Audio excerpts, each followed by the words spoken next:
Alright, hello and welcome everybody. We're very quickly gonna go over the buffs for the core set. This is gonna be a pretty short video because there's not much to say about it. I'm pretty happy with basically all of these, so we're just gonna go through very quickly and look at it. So for Demon Hunter we have Flame Reaper being buffed from a 4-3 to a 5-3. It is basically a weapon with leave, 7 mana. I think this is a pretty good change because nowadays minions are stronger. Like, this is kind of like when they buffed Flame Strike to be 5 damage, right? So now we have this as well. It's also 5 damage. It makes a lot of sense for 7 mana to have, 5 damage AoE. This is obviously not a Flame Strike, but it's an AoE, right? Kind of. Then we have Ganna Glavesmith. It just gets 1 extra health. It doesn't change the card all that much. I would say it's fine. I'm okay with that as well. And we have Rascal Naga also just gaining 1 health. This might actually be a relevant buff because you can keep it alive a little easier and maybe get more 3 damage flings thrown around. So that one might be relevant, but I'm still fine with it. Metamorphosis is back to 4 mana. It used to be 4, got nerfed to 5, and now it's back to 4. I think this is fine. So we have Ancient of Lore.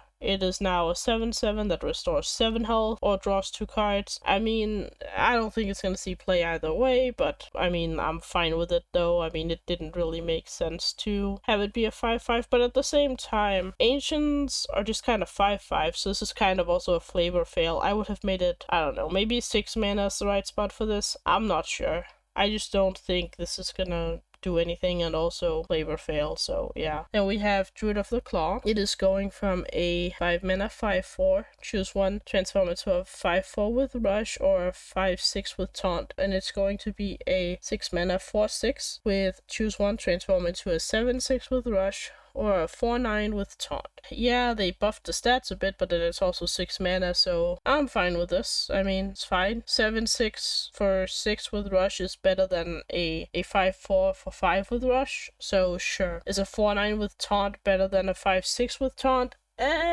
Debatable, but fine. Soul of the Forest is now 3 mana. It's perfectly fine. Treants as a token is going from a 2 mana to 1 mana. It doesn't matter as much, but it matters for the purposes of Witchwood Apple, like we talked about in the last video. Other than that, not really that big a change. Then we have Savannah Jaime. It is getting an extra attack. I think this is a fine change. I don't mind them buffing the Jaime at all. It was basically a legendary back in the day, right? But it's not anymore, so that's perfectly okay. Babbling Book is getting an extra health, perfectly fine again. Then we have True Silver Champion, now restores 3 health on attack, which again, fine. It matters for, there's like 1 card that deals damage when you restore health. I don't know if it's according to how much health you restore. That might be relevant, I don't know. True Silver Champion buff, completely fine, a little more health back. Consecration at 3 mana, again, completely fine. It always felt a little too expensive on 4. I'm fine with it on 3. Dragon Operative, I actually think this buff is kind of big, but I don't mind it though. Again, board-based strategies. I like when they buff board-based stuff. So, Dragonid Operative, by all means buff it. Holy Nova now hits face again. That's fine. Psychicondra and Swashbuckler is getting the same +1 health that Babbling Book is getting. So what we're seeing here is that all the cards that just kind of add a card to your hand is getting buffed a little bit. So now instead of it being on a 1/1, they're all 1/2s. That's perfectly fine. Then we have Feral Spirit, now only overloads for 1. Makes perfect sense. I mean, it is basically a 4-drop, so paying a total of 4 mana makes a lot of sense. Hex is back down to 3. That's also great. I mean, I'm not sure why they are buffing Hex to 3 mana, but not Polymorph. Maybe there's a reason for that. I'm not sure. Then we have Menacing Nimbus. Again, it's getting +1 health. This is again one of those add a random something to your hand that is now just a well-statted 2-drop, and the other ones were just like well-statted 1-drops, right? So now they're just all pretty good. Hellfire is getting buffed to 3 mana, completely fine. I mean, if Consecration can be 3, so can Hellfire. It does 3 damage, but it does it to everything, so fair. And then we have these. There are some here that I missed in my initial core set review, so I'm just gonna go over them real quick, and we can see the original ones here at the bottom. Flame Geyser is now 1 mana. Shadow Ascendant is a 2/3, which is actually pretty darn good. Shadow Ascendant actually looking pretty good now. Ancestral Knowledge now only overloads for 1. Again, perfect, because like it's basically Arcane Intellect, so it's fine. Archmage Adillo got 1 extra health, perfectly fine. And Woodcutter's Axe used to only buff friendly rush minions, but now it just buffs a minion. Perfect. Those were the buffs. Thank you so much for watching. I know this was a bit of a shorter video. I am also really sick, so forgive me for keeping this short. I will try to keep uploading even though I'm sick. Maybe I won't do as many of these, you know, talkative videos. The next Hearthstone related video will be reviewing all the cards once they're all revealed for Festival of Legends. Subscribe to see it. Have a good one.